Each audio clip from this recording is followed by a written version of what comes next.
हिंदी की online classes में आप सभी विद्यार्थियों का एक बार फिर से स्वागत है। कक्षा 9 में हम एक चैप्टर पढ़ रहे थे, रीढ़ की हड्डी, जगदीश चंद्र माथुर द्वारा रचित। और इस एकांकी में हम यहाँ तक पढ़ चुके थे कि गोपाल प्रसाद और उसका बेटा शंकर राम स्वरूप की बेटी उमा को देखने आते हैं, सगाई करने आते हैं। और वो घर पहुँच जाते हैं। दोनों के दोनों बाप बेटे बड़े चतुर हैं। पिता वकील है और बेटा मेडिकल की पढ़ाई कर रहा है। और गोपाल प्रसाद और रामस्वरूप आपस में बातचीत कर रहे होते हैं। गोपाल प्रसाद अंदर से कुछ उनके लिए चाय नाश्ता लाने जाता है। तो शंकर और गोपाल प्रसाद बाप बेटे जो हैं वो आपस में बातचीत करते हैं। तो गोपाल प्रसाद कहता है कि झुक कर क्यों बैठे हो, ब्याह तय करने आए हो, कमर सीधी करके बैठो, तुम्हारे दोस्त ठीक कहते हैं कि शंकर की बैकबोन। इतने में रामस्वरूप आ जाते हैं चाय की ट्रे लेकर के। और गोपाल प्रसाद केवल दिखावे के लिए कहते हैं कि आप माने नहीं। रामस्वरूप कहते हैं आपको विलायती चाय पसंद है या हिंदुस्तानी। तो गोपाल प्रसाद कहते हैं कि नहीं नहीं साहब, मुझे तो आधा दूध आधी चाय चाहिए, हमें तो हिंदुस्तानी चाय चाहिए और चीनी ज़्यादा डालिएगा, क्योंकि मुझे तो ये फैशन पसंद नहीं आया। एक तो वैसे ही चाय में पानी काफ़ी होता है और फिर चीनी भी अगर नाम की डालें तो ये कौन सी चाय हुई। तो रामस्वरूप कहते हैं हाँ हाँ बिल्कुल, आप कहते तो बिल्कुल सही है। शंकर प्याला पकड़ते हैं सभी के सभी। शंकर खखार कर, सुना है सरकार अब ज़्यादा चीनी लेने वालों पर टैक्स लगाएगी। गोपाल प्रसाद उनके पिताजी कहते हैं चाय पीते सरकार जो चाहे सो कर ले, पर अगर आमदनी करनी है तो सरकार को बस एक ही टैक्स लगाना चाहिए, मात्र एक टैक्स लगा दो, आमदनी ही आमदनी हो जाएगी। अब आप सभी सोच रहे हो कि ये कौन सा टैक्स है भाई। गोपाल प्रसाद वकील हैं, बड़े चतुर चालाक हैं। देखिए क्या कहते हैं। राम स्वरूप शंकर को प्याला पकड़ाते हुए, वह क्या, वो कौन सा टैक्स है भाई। गोपाल प्रसाद कहते हैं खूबसूरती पर टैक्स। राम स्वरूप और शंकर हंस पड़ते हैं। मजाक नहीं साहब, यह ऐसा टैक्स है जनाब कि देने वाले चू भी न करेंगे। अब जो टैक्स देते हैं तो आंदोलन होते हैं, इतना बढ़ा दिया, वो बढ़ा दिया, महंगाई हो गई, ये वगैरह। अब अगर खूबसूरती पर टैक्स दिया जाएगा तो जनाब लोग देने वाले चूं भी नहीं करेंगे। बस शर्त यह है कि हर एक औरत पर यह छोड़ दिया जाए कि वह अपनी खूबसूरती के स्टैंडर्ड के माफिक अपने ऊपर टैक्स तय कर ले, फिर देखिए सरकार की कैसी आमदनी बढ़ती है। भाई वाह, वकील साहब तो बड़े तेज तर्रार निकले। क्या शानदार आइडिया आया है कि औरत पर ही छोड़ दो कि वो अपनी खूबसूरती के अनुसार अपना टैक्स तय कर ले, अपनी खूबसूरती के स्टैंडर्ड के अनुसार। जितनी ज़्यादा खूबसूरत उतना ही टैक्स, मतलब जो जितना ज़्यादा टैक्स देती है उसको घोषित करेंगे कि वो उतनी ही खूबसूरत। अब कौन लड़की है, कौन औरत है जो अपने आप को खूबसूरत नहीं दिखना चाहेगी और टैक्स के द्वारा दिखना चाहे। तो सरकार की आमदनी हो जाएगी, ज़्यादा से ज़्यादा टैक्स देने वाली औरतें सबसे ज़्यादा खूबसूरत। क्या तरीका अपनाया है। और देने वाले चूं भी नहीं करेंगे, सब अपने आप को खूबसूरत दिखाने के लिए अधिक से अधिक टैक्स देंगे। राम स्वरूप जोर से हंसते हुए, वाह वाह, खूब सोचा आपने, बहुत अच्छा सोचा। वाकई आजकल यह खूबसूरती का सवाल भी बेडब हो गया है, बिल्कुल गलत तरीके से हो गया। हम लोगों के ज़माने में तो यह कभी उठता ही नहीं था। क्या होती थी खूबसूरती, ये तो हमारे ज़माने में कुछ होता ही नहीं था। आजकल तो सब कुछ बेडब हो गया है। तश्तरी गोपाल प्रसाद की तरफ बढ़ाते हैं, लीजिए। गोपाल प्रसाद जी समोसा उठाते हैं। कभी नहीं साहब, कभी नहीं, हमारे ज़माने में तो खूबसूरती का कोई प्रश्न ही नहीं उठता था, खूबसूरती की कोई बात ही नहीं होती थी। राम स्वरूप शंकर की तरफ मुखातिब होकर के उनको संबोधित करते हुए, उनकी तरफ देखते हुए कहते हैं आपका क्या ख्याल है शंकर बाबू। राम स्वरूप के इस प्रश्न के जवाब में शंकर कहता है किस मामले में, किस मामले में बात कर रहे हो। राम स्वरूप कहता है यही कि शादी तय करने में खूबसूरती का कितना हिस्सा होना चाहिए। आजकल तो सभी जानते हैं खूबसूरती का हिस्सा सब देखते हैं। घर खूबसूरत हो, बेडशीट खूबसूरत हो, सोफ़ा कवर खूबसूरत हो, घर के नौकर खूबसूरत हो, कलर खूबसूरत हो, और फिर जिसको देखने आए वो भी खूबसूरत होनी ही चाहिए। हर जगह खूबसूरती का चर्चा है। अब उसी को ध्यान में रखते हुए शंकर से पूछते हैं कि आप बताओ, शादी में खूबसूरती का कितना कद होना चाहिए? गोपाल प्रसाद बीच में ही, यह बात दूसरी है बाबू राम स्वरूप। देखो, ये बात दूसरी है। मैंने आपसे पहले भी कहा था, लड़की का खूबसूरत होना निहायत ज़रूरी है। ये लो भाई, पहले तो कहते हैं कि हमारे ज़माने में खूबसूरती का कोई जोड़ तोड़ ही नहीं था, कोई उपयोग ही नहीं था, और अब कह रहे हैं कि नहीं नहीं नहीं नहीं नहीं, जब शादी की बात आई है, शादी तय करने में खूबसूरती का हिस्सा पूछ रहे हैं राम स्वरूप जी, तो कह रहे हैं कि नहीं नहीं, मैंने आपसे पहले ही कहा था कि लड़की का खूबसूरत होना बहुत ज़रूरी है, क्योंकि ये दोनों बाप बेटा समझते हैं कि लड़की दिखावे की वस्तु है, उसको घर में रखो, सजा करके रखो, कैसे भी हो, चाहे पाउडर वगैरह लगाए, चाहे वैसे ही हो। बात यह है कि हम आप मान भी जाएं, मगर घर की औरतें तो राजी नहीं होती ना, उनको तो खूबसूरत बहू चाहिए, चाहे खुद पूतना की तरह ही क्यों ना हो, लेकिन चाहिए औरत कैसी या बहू कैसी? खूबसूरत। आपकी लड़की तो ठीक है, ये प्रश्न छोड़ जाते हैं गोपाल प्रसाद कि देखो, हमारे तो कोई नहीं है, नहीं, ये लड़की का खूबसूरत होना बहुत ज़रूरी है, क्योंकि हम तो फिर भी मान जाएं, घर की औरतें नहीं मानती। हाँ, औरत ही औरत के बारे में ऐसे विचार भी रख लेती है भी ऐसा ही समाज का माहौल। राम स्वरूप कहते हैं, जी हाँ, वह तो आप देख लीजिएगा, अब ज़्यादा समय तो बचा ही नहीं है, तो आप देख लेना।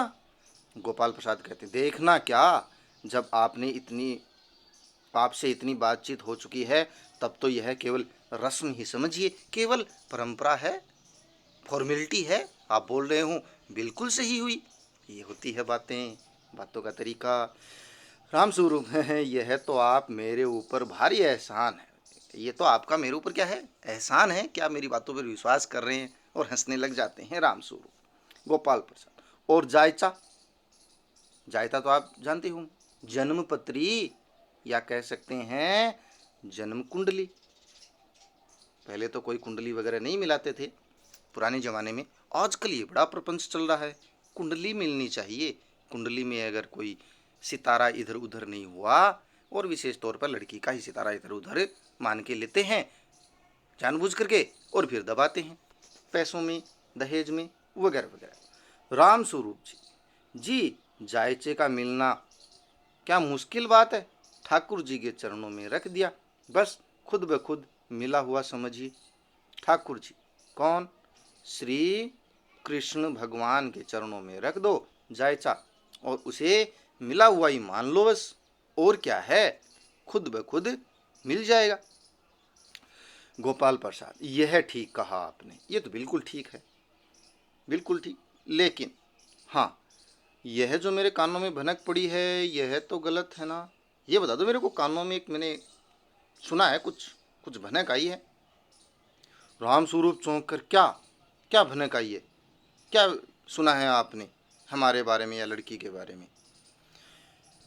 यह पढ़ाई लिखाई के बारे में।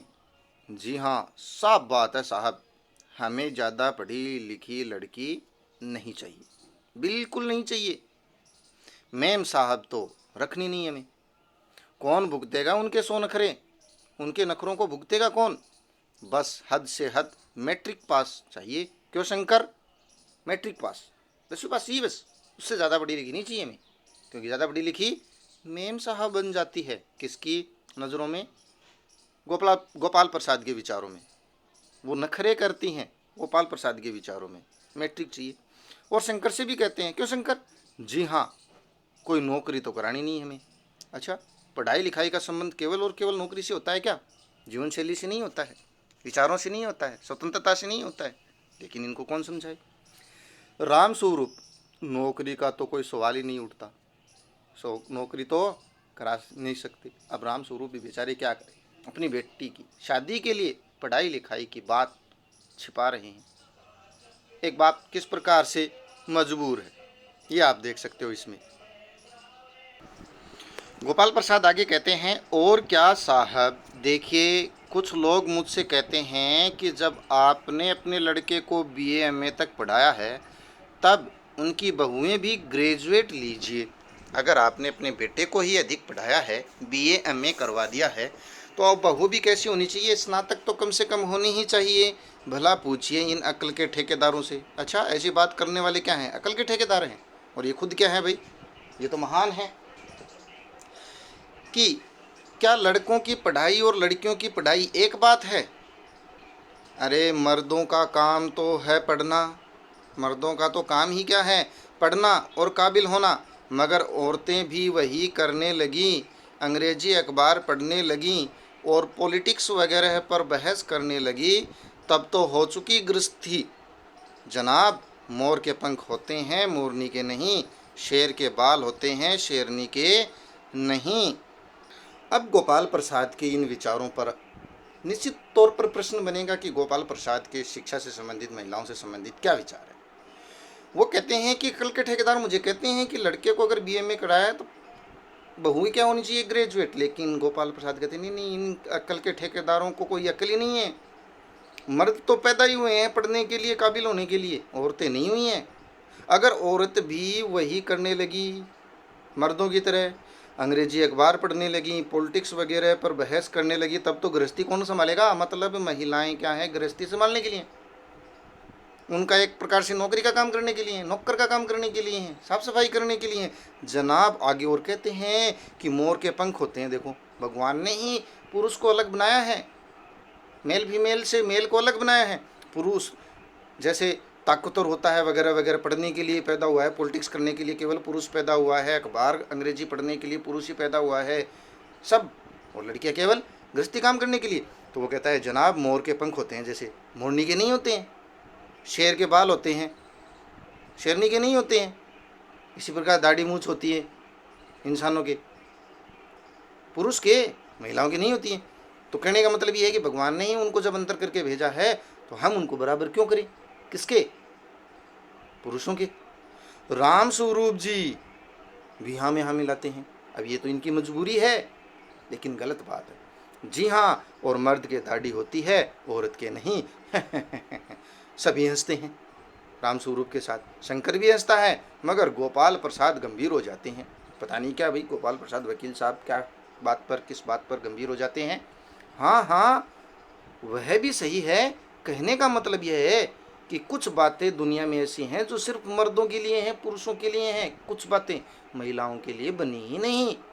और ऊंची तामील, तामील का मतलब होता है शिक्षा, ऊंची शिक्षा, बढ़िया शिक्षा, मतलब 10वीं पास से ऊपर की ग्रेजुएशन की शिक्षा को उच्च शिक्षा बोलते हैं। कौन सी बोलते हैं? उच्च शिक्षा बोलते हैं। तो ये जो उच्च शिक्षा है वो भी ऐसी ही चीज़ों में से एक है जो केवल और केवल किसके लिए बनी है? मर्दों के लिए बनी है, पुरुषों के लिए बनी है। राम शंकर से कहता है चाय और लीजिए। शंकर कहता है धन्यवाद, पी चुका मैं तो। ठीक है भाई, गोपाल प्रसाद की बातों को सुनकर के चाय और पी गए अच्छे से, लेकिन बात पचने लायक नहीं है। चाय भले ही पच जाए गोपाल प्रसाद जी की। राम स्वरूप गोपाल प्रसाद कहते हैं आप बस साहब अब तो ख़त्म ही कीजिए, अब चाय वाय नहीं पियेंगे भाई। राम स्वरूप, आपने तो कुछ खाया ही नहीं, चाय के साथ टोस्ट नहीं थे, क्या बताएं वह मक्खन। गोपाल प्रसाद कहता है नाश्ता ही तो करना था साहब, कोई पेट तो भरना था नहीं, और फिर टोस्ट वोस्ट में खाता भी नहीं। अब ये होती तो शायद खा ही लेते, लेकिन दिखावे के लिए बोलना पड़ता है कभी कभार।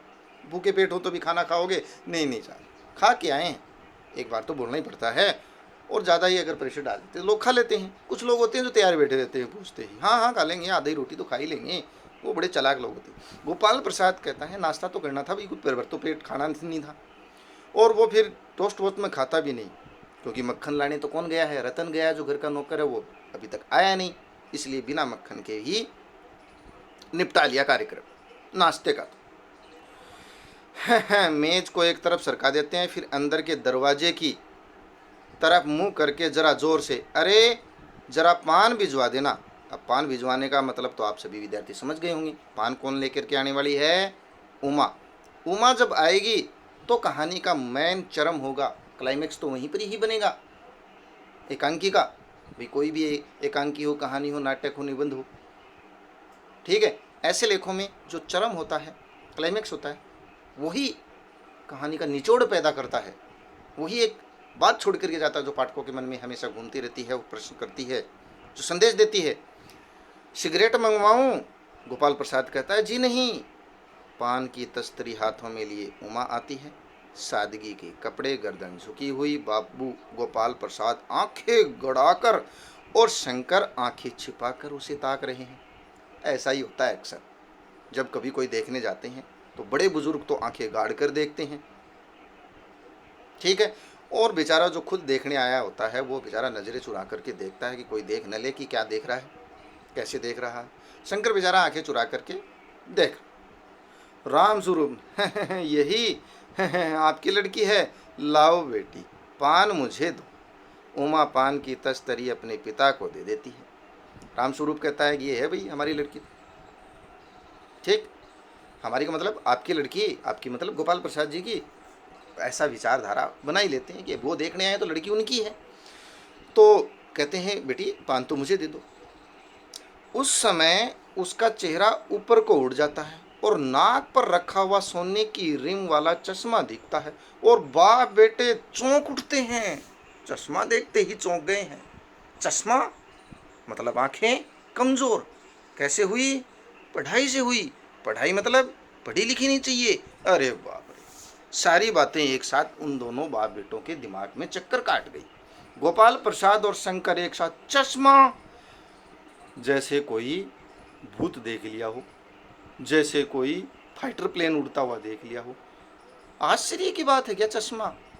राम स्वरूप बात को कवर करते हैं, छुपाते हैं, रोकते हैं जरा सक पका करके। जी वह पिछले महीने इसकी आंखें दुखनी आ गई थी, सो कुछ दिनों के लिए चश्मा लगाना पड़ रहा है। क्या करें, आंखें दुखनी आई थी तो चश्मा लगाना पड़ रहा है। वैसे कोई दिक्कत नहीं है आंखों में।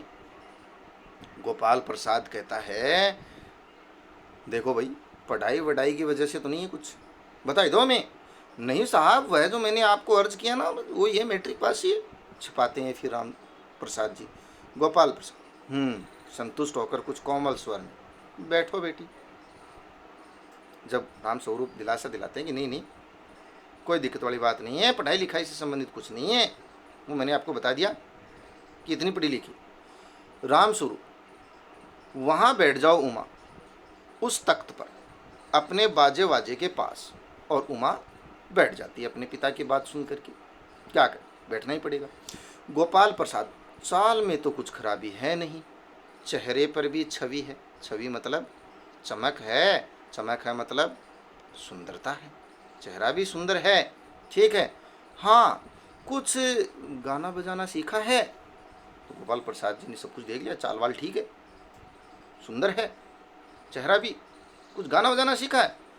जी हाँ, सितार भी और बाजा भी। सुनाओ तो उमा, एक आध गीत सितार के साथ कुछ सुनाओ ना। गोपाल राम स्वरूप कहते हैं हाँ हाँ बजाना जानती है। उमा सितार उठाती है। थोड़ी देर बाद मीरा का मशहूर गीत मेरे तो गिरधर गोपाल दूसरों न कोई, जाके सिर मोर मुकुट मेरो पति सोई, वगैरह वगैरह वो पद गाती। गाना शुरू कर देती है। स्वर में जाहिर है कि गाने का अच्छा ज्ञान है, ठीक। उसके स्वर में तल्लीनता आ जाती है, यहाँ तक कि उसका मस्तक उड़ जाता है, क्योंकि अभी तक गर्दन झुकी हुई है सामान्य भारतीय लड़कियों की तरह। और गाते गाते इतनी तल्लीन हो जाती है कि उसका चेहरा ऊपर की ओर उठ ही जाता है। जब कोई राग लापते हैं, राग लेते हैं, तो उसकी आंखें शंकर की झेंपती सी आंखों से मिल जाती है और वह गाते गाते एक साथ रुक जाती है। अब यहीं आएगा वो टर्निंग पॉइंट, यहीं आएगा वो मेन कार्यक्रम। क्या आएगा देखते हैं थोड़ा सा। क्यों, क्या हुआ? गाने को पूरा करो उमा, रामस्वरूप कहते हैं उनके पिता, थोड़ा गाना गा दो ना पूरा का पूरा। गोपाल प्रसाद नहीं नहीं साहब काफ़ी है, लड़की आपकी अच्छा गाती है, बहुत बढ़िया गाती है। उमा सितार रखकर अंदर जाने को हो उठती, अंदर जाने के लिए तैयार हो उठती है। गोपाल प्रसाद, अभी ठहरो बेटी, इंटरव्यू पूरा नहीं हुआ है, बातचीत पूरी नहीं हुई है, अभी तो और ज़्यादा बातचीत होंगी। देखिए, राम स्वरूप कहता है अपनी बेटी से, थोड़ा और बैठी रहो उमा। उमा बैठती है। और गोपाल प्रसाद कहते हैं, तो तुम पेंटिंग वेंटिंग भी? उमा चुप, कि पेंटिंग वेंटिंग करना जानती हो? उमा बेचारी चुप हो जाती है। राम स्वरूप फिर बोल पड़ते हैं, हाँ वह तो मैंने आपको बताना भूल ही, मैं तो आपको बताना ही भूल गया। पेंटिंग जानती है? यह जो तस्वीर टंगी हुई है ना कुत्ते वाली, इसी ने खींची है, मतलब बनाई है, पेंटिंग करी है। और वह उस दीवार पर भी जो पेंटिंग है, ये भी इसी की बनाई हुई है। गोपाल प्रसाद, यह तो बहुत अच्छा है। और सिलाई वगैरह? इंटरव्यू चल रहा है, लंबा चलेगा क्या पता नहीं। सिलाई तो सारे घर की इसी के जिम्मे की है, यही करती है, सिलाई इसी के जिम्मे। यहाँ तक कि मेरी कमीजें भी हैं यही सिलती है, कहने का मतलब उनका यही है। ठीक है, तो आज की हमारी क्लास में बस इतना ही। मिलते हैं इसके अंतिम पार्ट के साथ, जिसमें हम क्वेश्चन आंसर पर चर्चा करेंगे, बेहतरीन चर्चा करेंगे और जानेंगे कि उमा गाते गाते चुप क्यों हो गई और इनके इन प्रश्नों को जवाब देने के लिए वो क्या कहेगी, क्या होगा आगे। तो नेक्स्ट वीडियो में आप देखेंगे। तब तक के लिए आप सभी विद्यार्थियों का बहुत बहुत धन्यवाद।